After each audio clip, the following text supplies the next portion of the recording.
Welcome to the Truth Uncovered channel. Today we'll be delving into a horrifying case set in the quiet town of Saintsville.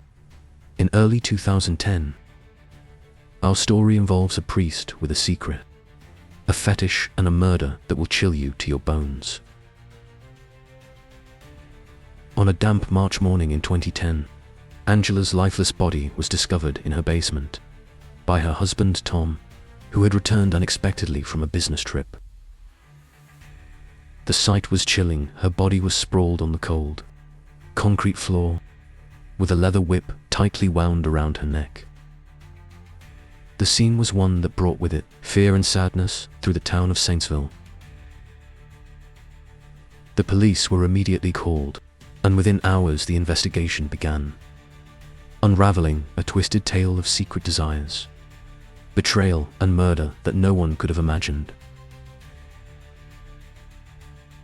Father Michael O'Reilly wasn't always a man torn between his duties to God and his darker desires years ago. Before coming to Saintsville, he had briefly indulged in the BDSM world with a partner who understood his needs. They met in secret, far from the prying eyes of the devout community he served. The woman was a fellow churchgoer, someone who, like Michael, needed the thrill of submission and dominance. Their arrangement was intense but brief. She eventually moved away to pursue a new life, leaving Father Michael alone to wrestle with the forbidden cravings she had awakened in him. After she left, Michael resolved to bury those desires. He threw himself into his priestly duties, becoming a pillar of the community in Saintsville, a small town where such urges were not only taboo, but utterly unthinkable. For years he succeeded in suppressing his fantasies, convincing himself that they were behind him. Yet they lingered, gnawing at the edges of his mind, waiting for the right moment to resurface. That moment came one ordinary afternoon. During confession, Angela, a woman Michael knew only as the wife of Tom, a wealthy businessman, entered the confessional. She had always appeared to be the perfect suburban wife, charming, devoted, and supportive of her husband's endeavors. But what she revealed to Michael that day shattered the image he had of her. With a trembling voice, Angela confessed that she had cheated on her husband. Her sin was not just infidelity, but the nature of the affair. The man she had been with was domineering, a lover of beat. And in the throes of their passionate encounters, Angela discovered a side of herself she never knew existed. She found herself enthralled by the power dynamics, the sensation of being both in control and utterly powerless, and she couldn't deny how much she enjoyed it. Angela wept as she spoke, torn between guilt and the deep longing for more. She knew it was wrong, but the craving for that kind of intimacy had awakened something inside her, something she couldn't simply ignore. As Angela poured out her soul, Father Michael sat in stunned silence, his heart pounding in his chest. Her confession was a mirror of his own buried desires, ones he had tried so hard to forget. The very thing he had fought to suppress for years was now being confessed to him by someone in his flock. He knew he should counsel her to resist these urges, to repent and return to the righteous path. But instead his mind wandered, replaying her words, picturing the scenes she described. After she left, Michael found himself unable to focus on anything but Angela's confession. It was as if she had reignited a fire within him that he had long believed to be extinguished. He knew he had to see her again, to talk to her outside the confessional, to explore this connection that had so unexpectedly emerged. But he had to be careful. He couldn't simply approach her and suggest they discuss her newfound desires. He needed a pretext, something that would allow them to meet, without arousing suspicion. Days passed, and Michael's obsession grew. He began to look for opportunities to speak to Angela, to find a reason to visit her. He rationalized his intentions, telling himself it was his duty to help her overcome her sinful desires. But deep down he knew the truth. He wanted to be the one to fulfill them. Finally, Michael found his opening. He approached Angela after Mass one Sunday, offering to provide spiritual guidance and support as she dealt with her guilt. She hesitated at first, but agreed, grateful for his concern. Their conversations began innocently enough, discussing her marriage, her feelings of inadequacy, and her struggle with temptation. But as time passed, the discussions became more intimate, more focused on her experiences with Beat, and Michael's curiosity about her thoughts and feelings grew insatiable. One day, under the guise of pastoral counseling, Michael suggested they meet at her home, where they could speak more privately. Angela, trusting him as her priest, agreed. They started meeting in her living room, but soon their conversations moved to the basement, Angela's secret world. The dim, secluded space felt safe, cut off from the outside world, and it wasn't long before their talks turned into something much more. The boundaries blurred, and their relationship transformed from spiritual guidance to a full-blown affair. In that basement, Father Michael and Angela indulged in the desires they had both kept hidden for so long. What began as a forbidden connection through confession quickly spiraled into a dangerous obsession, with each encounter driving them deeper into the web of secrecy and sin that would eventually lead to their downfall. As Father Michael became more entangled in his secret life with Angela, his once impeccable reputation began to show cracks. The priest who had once been the embodiment of devotion now started to exhibit behavior that raised eyebrows.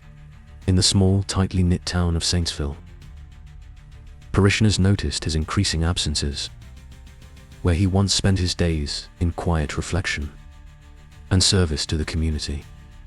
He now frequently disappeared for hours on end, often missing appointments or being late for church services. Initially, the townspeople gave him the benefit of the doubt, chalking it up to the pressures of his demanding role. But soon, the whispers began.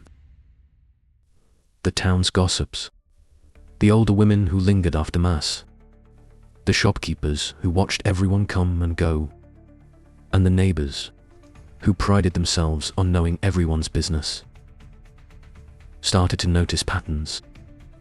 They noticed how Father Michael's car would be parked in the same spot on Angela Street. At odd hours, how he seemed more anxious and distracted. It wasn't long before these observations turned into rumors, and rumors turned into scandalous tales of a secret affair. At first, no one dared confront the priest. His position in the community commanded respect, and his stern demeanor discouraged questions.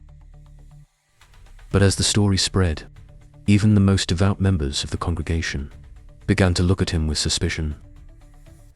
Angela too began to feel the weight of these rumors. She had always been careful, making sure her sessions with Father Michael were discreet. But now she couldn't ignore the subtle changes in the way people treated her. The sideways glances, the sudden silences when she entered a room, the cold smiles that didn't reach the eyes. These were all signs that the town was talking. The thought of being exposed terrified her. Angela's husband, Tom, was a man of strict morals. He was deeply involved in the community and held his wife to the highest standards. If he found out about her secret life, It would ruin their marriage and shatter the image she had carefully crafted over the years. The very thought of Tom discovering her infidelity, let alone the BDSM sessions with the town's priest, sent Angela into a spiral of panic and paranoia. As the pressure mounted, Angela's fear began to consume her. She started to believe that every whisper was about her. Every glance was a sign that someone knew her secret. Her once confident demeanor crumbled, replaced by a constant state of anxiety. The paranoia seeped into every aspect of her life. She began to jump at small noises, avoided social gatherings, and even started questioning her own friends' loyalty. One evening, overwhelmed by the burden of her double life, Angela sought solace in her best friend, Clara. Clara had been her confidant for years, someone she could trust with her deepest secrets. So in a moment of desperation, Angela confessed everything: her sessions with Father Michael, the guilt that gnawed at her, and the fear that her husband would find out. She hoped Clara would understand, perhaps offer some advice on how to extricate herself from the situation without causing a scandal. Clara, however, was unprepared for the gravity of what Angela revealed. She listened in shocked silence as Angela poured out her soul, her face betraying a mix of fear and disapproval. Though Clara promised to keep the secret, Angela could see the uncertainty in her eyes. She knew it was only a matter of time before the rumors reached Tom. Her once perfect life was unraveling before her eyes, and the walls were closing in. The pressure became unbearable. Angela decided she had had enough. The thrill that had once come with her secret sessions was now replaced by a deep sense of dread. Every moment spent with Father Michael felt like a countdown to disaster. She couldn't keep up the charade any longer, and she knew she had to end it before it destroyed her completely. Determined to put an end to the affair, Angela called Father Michael and asked him to meet her at her house that evening. This time, she wasn't inviting him to the basement for one of their usual sessions. Instead, she planned to confront him, to tell him that it was over, that they could no longer continue their sinful relationship. Angela hoped that ending things would somehow stop the rumors and give her a chance to salvage what was left of her marriage. As she waited for Father Michael to arrive, Angela's mind raced with fear and doubt. She knew this conversation would not be easy. Michael had become increasingly possessive and dependent on their meetings. Ending it might push him to do something drastic. But Angela was resolute. She needed to reclaim control of her life, to stop living in fear of being exposed. Father Michael arrived at Angela's house, his mind racing with conflicting emotions: fear, desire, guilt, and a desperate need to preserve his secret. As he walked to the door, he sensed something different in the air, a tension that hadn't been there before. Angela greeted him at the door, her face pale, her demeanor cold. The usual excitement and anticipation that marked their previous encounters were replaced by an icy resolve. They descended into the basement, the very place that had been their haven of secrecy. But tonight, it felt more like a chamber of doom. Angela wasted no time. She confronted Michael, her voice trembling but determined. She told him that their affair had to end, that the rumors spreading through town were getting out of control, and that she was terrified of her husband finding out. She demanded that Michael leave town immediately, suggesting that if he didn't, she would go to the authorities herself. She had no intention of ruining her life any further, and was willing to do whatever it took to protect her marriage and reputation. But Michael wasn't ready to give up. Panic surged through him as he realized that Angela was serious. He tried to reason with her, his words growing more frantic as he pleaded for her not to end things so abruptly. But Angela was resolute. She wanted out. Michael, feeling cornered and helpless, could see his entire life crumbling before him. The fear of losing everything, his position, his reputation, and his very freedom overwhelmed him. As Angela turned away, preparing to leave the basement and put an end to their twisted affair, something inside Michael snapped. In a blind, uncontrollable rage, he reached for the leather whip they had used in their sessions, a symbol of their secret world, now turned into a weapon. With terrifying force, he wrapped it around Angela's neck. She struggled, her hands clawing at the whip. But Michael's grip was too strong, his desperation too powerful. The room echoed with the sounds of her muffled cries and the struggle for breath, but it was over within minutes. Angela's body went limp and she collapsed to the floor, lifeless. As reality set in, Father Michael stood over Angela's body, his breath ragged, his mind reeling from what he had just done. He was no longer just a man of the cloth. He was now a murderer. Panic flooded his senses, and the urge to escape the situation at all costs took hold. He knew he had to cover up his crime, to make it look like an accident, something that could be explained away. He hastily began to stage the scene, trying to erase any evidence that might link him to Angela's death. He removed any items that bore his fingerprints, wiped down surfaces, and arranged Angela's body in a way that suggested she had died during one of their BDSM sessions. Michael placed the whip in a position that implied it had been an accidental strangulation, hoping that the authorities would accept this as a tragic mishap. But in his frantic state, Michael made mistakes. He overlooked small but significant details. The way Angela's clothes were disheveled, the marks on her neck that indicated a struggle, and fibers from his clothing that had transferred onto her. His attempts to clean up were rushed, and in his panic, he failed to notice that he had left behind incriminating evidence. With the scene set to look like an unfortunate accident, Michael fled the house, his heart pounding as he drove away. He prayed that his status as a respected priest would shield him from suspicion, that no one would connect him to the crime. But deep down, he knew that the truth had a way of surfacing, no matter how well one tried to hide it. The next morning, Tom returned from his business trip, completely unaware of the tragedy that awaited him. When he entered the house, he was greeted by an unsettling silence, calling out for Angela and receiving no response.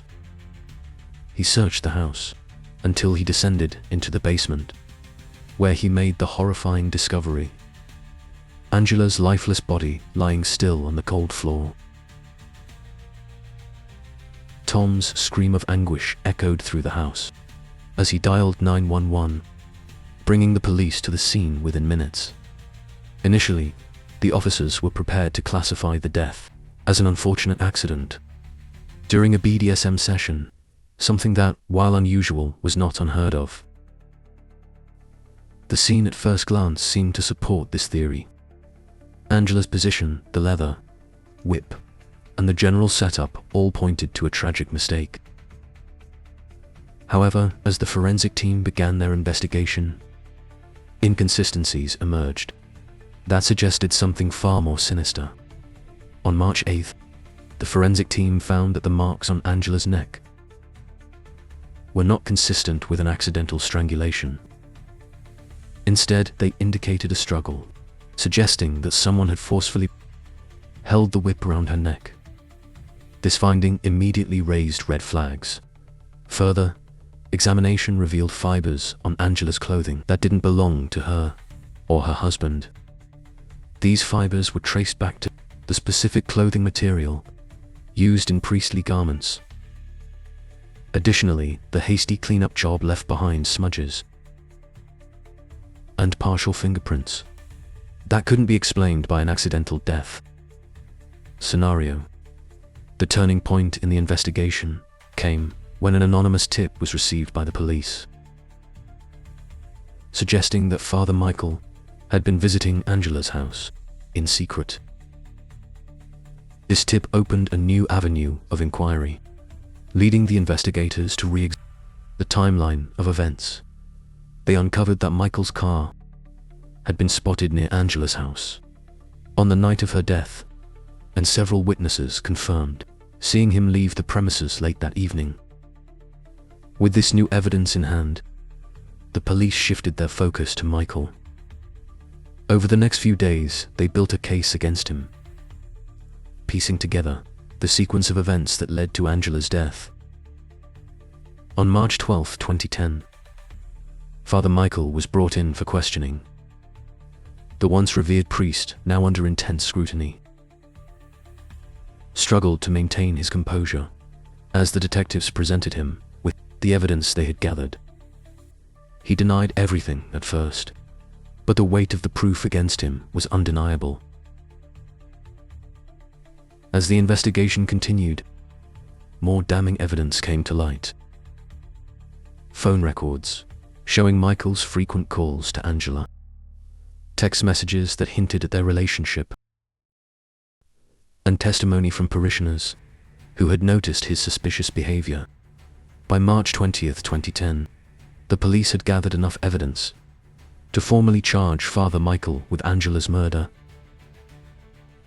The town was left in shock as the man they had once seen as a symbol of virtue was led away in handcuffs, facing the full consequences of his actions. The trial of Father Michael O'Reilly, which began on October 2, 2010, captivated not only the small town of Saintsville, but the entire nation.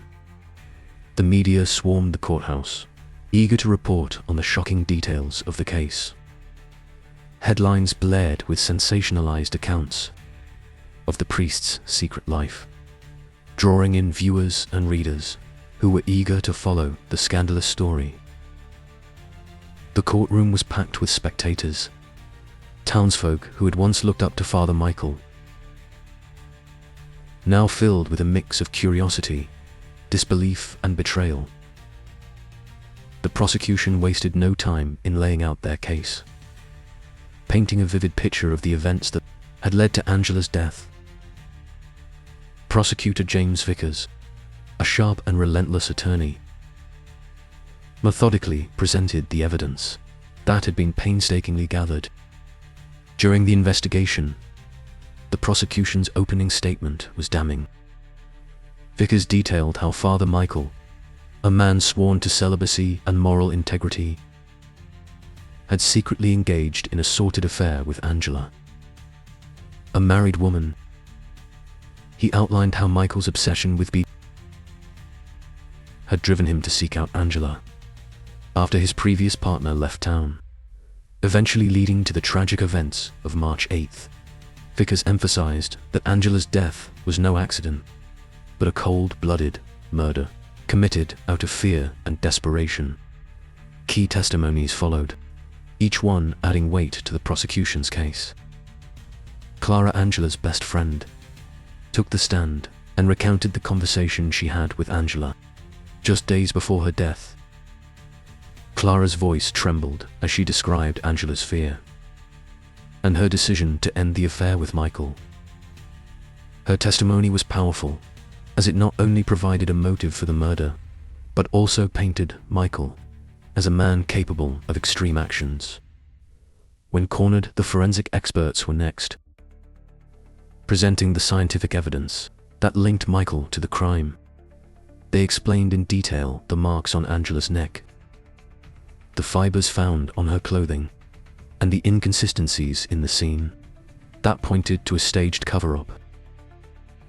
The prosecution left no stone unturned, ensuring that the jury understood how each piece of evidence contributed to the conclusion that Michael had intentionally killed Angela. Throughout the trial, Michael's defense team struggled to counter the overwhelming evidence. They attempted to argue that Angela's death was a tragic accident, a result of consensual BDSM play gone wrong. However, this defense was weak in the face of the prosecution's airtight case. The defense's efforts to portray Michael as a victim of circumstance only served to further alienate him from the jury and the community. Michael himself remained stoic throughout the proceedings, his face a mask of emotionless detachment. His demeanor, rather than garnering sympathy, only deepened the perception that he was a man without remorse. A man who had coldly taken a life to protect his secrets. On December 5, 2010, after weeks of testimony and deliberation, the jury returned with their verdict. The courtroom was silent, the air thick with tension, as the jury foreman stood to deliver the decision. "Guilty," he announced, his voice clear and unwavering. The words reverberated through the room, and everyone who was present could testify that this was the end. Father Michael O'Reilly, once a pillar of the community, now stood convicted of first-degree murder, the judge taking into account the premeditated nature of the crime and the breach of trust Michael had committed as a priest, sentenced him to life in prison without the possibility of parole. The sentence was met with a mix of relief and sorrow. Relief that justice had been served, but sorrow for the man who had fallen so far from grace. The impact of the trial and its outcome was profound, leaving a lasting scar on Saintsville. The once thriving church, where Father Michael had served for over a decade, quickly fell into disarray. Parishioners, disillusioned and heartbroken, stopped attending services. The church, a cornerstone of the community, became a symbol of the betrayal they felt. Within months, it closed its doors for good, abandoned and forgotten, much like the man who had once led it. The community itself was never the same. The scandal had shattered the trust that had once bound the residents together. Neighbors eyed each other with suspicion. Gossip ran rampant, and the once close-knit town became a shadow of its former self.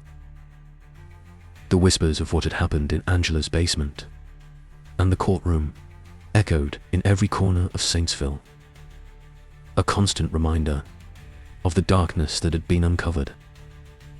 Tom, Angela's widowed husband, found himself unable to stay in the town that had become a graveyard of memories. Overwhelmed by grief and haunted by the events that had led to his wife's death, he sold their house. The house where the horrific events had unfolded, and left Saintsville for good. He sought solace in anonymity, moving to a distant city where he could try to rebuild his life, free from the shadows of his past. Father Michael, now inmate 46291, was transferred to a maximum security prison where he would spend the rest of his days, stripped of his title, his freedom, and his reputation. He became just another prisoner, lost among the sea of faces in the penal system. As the walls of the maximum security prison closed in on Father Michael, one can't help but reflect on the path that led him here. Was it the relentless pressure of his hidden desires that turned a man of God into a murderer? Or did the facade he wore every day, concealing his true nature, finally crack under the weight of his own hypocrisy? Some say that the seeds of his downfall were sown long before he ever met Angela, that his darkness was always there, lurking beneath the surface, waiting for the right moment to take over. And yet we are left to wonder, could Father Michael have chosen a different path? Could he have sought help? Confessed his sins in the same confessional where Angela once bared her soul? Would things have turned out differently if he had? Or was his fate sealed the moment he decided to act on his forbidden fantasies, to let them rule his life, instead of keeping them buried? Now Father Michael is just another name, another number in the system, stripped of everything that once defined him. His story is a chilling reminder of how easily one's life can spiral out of control when secrets become too heavy to bear. The man who once stood as a pillar of the community is now a cautionary tale, a symbol of how unchecked desires can destroy everything in their path. So as you think about this twisted tale of betrayal, murder, and hidden darkness, ask yourself, what would you have done in Father Michael's place? Could you have resisted the pull of your darkest urges? Or would you have fallen just as he did? And remember, there are countless stories like this one. Tales of people who allowed their obsessions to become their undoing. Make sure to stay with us as we explore more of these gripping, true crime stories, each more shocking than the last. Subscribe now so you never miss a moment of the drama, the intrigue, and the chilling consequences of lives lived on the edge.